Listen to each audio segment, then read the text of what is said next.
அஸ்ஸலாமு அலைக்கும். Hello all, welcome to ரிஃபயர்ஸ் டெய்ரி. ஹெல்தி மினி பீட்சா எப்படி செய்கிறதுன்னு பார்க்கலாம்.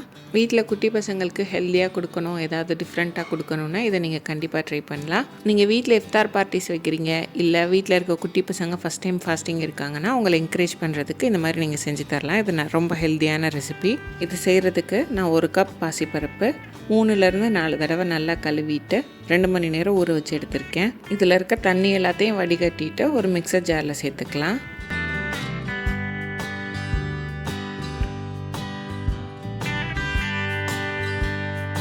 இது கூடவே ஒரு 2 துண்டு இஞ்சி, பச்சை மிளகா உங்களுக்கு வேணும்னா சேர்த்துக்கலாம், நான் சேர்க்கலை. இதை தண்ணி சேர்க்காமல் அரைச்சிக்கணும். தேவைப்பட்டுச்சுன்னா 2-3 டேபிள் ஸ்பூன் தண்ணி மட்டும் கொஞ்சம் கொஞ்சமாக சேர்த்துக்கோங்க. நல்லா சாஃப்டாக அரைச்சி எடுத்துக்கணும். இந்த மாதிரி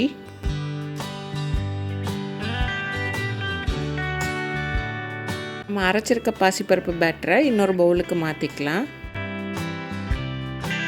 இப்போ இது கூட ஒரு 1/4 டீஸ்பூன் பேக்கிங் சோடா, தேவையான அளவு உப்பு சேர்த்துட்டு உங்களுக்கு வேணும்னா 2 ட்ராப் தண்ணி விட்டுட்டு மிக்ஸ் பண்ணிக்கோங்க. இல்லை கெட்டியாகாமல் இருக்கும்னா இந்த மாதிரி நல்லா கலந்து வச்சுக்கோங்க.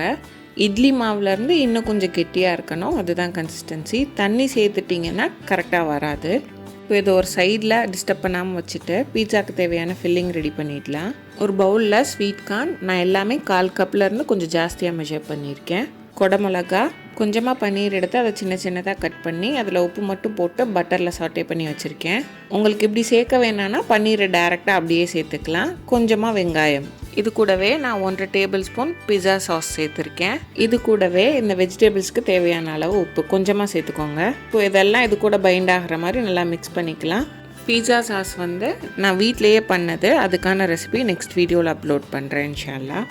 இந்த சாஸ் எல்லாத்துக்கூடையும் நல்லா கலந்து வர மாதிரி மிக்ஸ் பண்ணிக்கோங்க.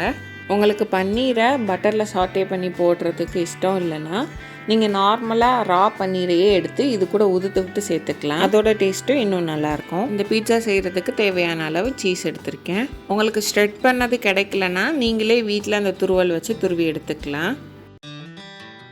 இப்போது ஒரு பனியார பேனில் அது நல்லா சூடானதுக்கப்புறம் எல்லா குழியிலையும் கொஞ்சம் கொஞ்சமாக பட்டர் சேர்த்துக்கலாம். பட்டர் சேர்த்துட்டு இந்த மாதிரி ஒரு ப்ரஷ் இல்லைன்னா ஏதாவது ஒரு சின்ன கரண்டி வச்சு எல்லா சைடும் ஸ்ப்ரெட் பண்ணி விட்டுக்கோங்க. இப்போது எல்லா குழியிலையும் 1/2 டீஸ்பூனுக்கும் கம்மியாக எடுத்துருக்க மாவு எல்லாத்தையும் சேர்த்துக்கலாம். இந்த மாவு எல்லாத்தையும் ஒரு ஸ்பூன் வச்சு சைடில் இந்த மாதிரி ஸ்ப்ரெட் பண்ணி விட்டிங்கன்னா பனியாரக்கல் சூடாக இருக்கிறதுனால அது இந்த மாதிரி ஒட்டிக்கும். இதே மாதிரி மற்ற குழியில் இருக்க மாவு எல்லாத்தையும் நான் செஞ்சுக்கிட்டேன். நான் ஃபாஸ்ட் ஃபார்வர்ட் பண்ணி காமிச்சிருக்கேன், அதனால் கொஞ்சம் சீக்கிரம் செய்கிற மாதிரி இருக்கும். சம்டைம்ஸ் நீங்கள் நான்ஸ்டிக் பேன் எடுத்திங்கன்னா அது அந்த பேன்லேருந்து இந்த மாதிரி நவன் வர்ற மாதிரி இருக்கும். அது பிரச்சனை இல்லை, கொஞ்சம் அட்ஜஸ்ட் பண்ணி எல்லாத்தையும் ஸ்ப்ரெட் பண்ணிக்கிட்டிங்கன்னா கரெக்டாக ஸ்ப்ரெட் ஆகிடும். இது கூடயே நம்ம செஞ்சு வச்சுருக்க பீட்சா சாஸையும் சேர்த்துக்கலாம். சேர்த்துட்டு அதையும் இந்த மாதிரி ஸ்ப்ரெட் பண்ணி விட்டுக்கலாம். நான் எடுத்துருக்கிறது நான்ஸ்டிக் பேன், அதனால் எனக்கு நான் சாஸ் போடும்போதோ இல்லை மாவை ஸ்ப்ரெட் பண்ணும்போதோ எனக்கு இந்த மாதிரி நவண்டு வந்தது. அது பிரச்சனை இல்லை, நம்ம அட்ஜஸ்ட் பண்ணிட்டோன்னா கரெக்டாக வந்துடும். இப்போ இது கூடவே நம்ம செஞ்சு வச்சுருக்க ஃபில்லிங் எல்லாத்தையும் உள்ளே வச்சுக்கலாம். நிறையா வச்சிட வேணாம், நீங்கள் எடுக்கும்போது உங்களுக்கு கீழே விழுகிற மாதிரி ஆகிடும். கொஞ்சம் கொஞ்சமாக வச்சுக்கிட்டிங்கன்னா கரெக்டாக இருக்கும். இதுக்கு மேலேயே துருவி வச்சுருக்க சீஸையும் சேர்த்துக்கலாம். உங்களுக்கு எவ்வளோ சீஸ் வேணுமோ நீங்கள் அவ்வளோ சீஸ் சேர்த்துக்கலாம்.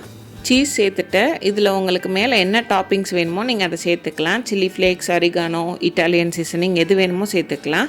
இதை மூடி ஒரு 5 நிமிஷத்துக்கு அப்புறம் ஓப்பன் பண்ணோன்னா ஹெல்தி மினி பீட்சா ரெடி. இந்த ரெசிபி ஃப்ளாப்பே ஆகாது, ரொம்ப ஹெல்த்தியும் கூட. கண்டிப்பாக ட்ரை பண்ணி பாருங்கள். ட்ரை பண்ணிவிட்டு எப்படி வந்ததுன்னு கமெண்ட்ஸில் சொல்லுங்கள். நான் இது எல்லாத்தையும் பிளேட்டிங் பண்ணிவிட்டு இதுக்கு மேலே கொஞ்சமாக சில்லி ஃப்ளேக்ஸ் சேர்த்துக்கிட்டேன். இந்த வீடியோ உங்களுக்கு பிடிச்சிருந்ததுன்னா ரிஃபயர்ஸ் டெய்ரிக்கு லைக் பண்ணுங்கள், சப்ஸ்கிரைப் பண்ணுங்கள், ஷேர் பண்ணுங்கள். பக்கத்தில் இருக்க பெல் ஐக்கானை கிளிக் பண்ணிக்கோங்க.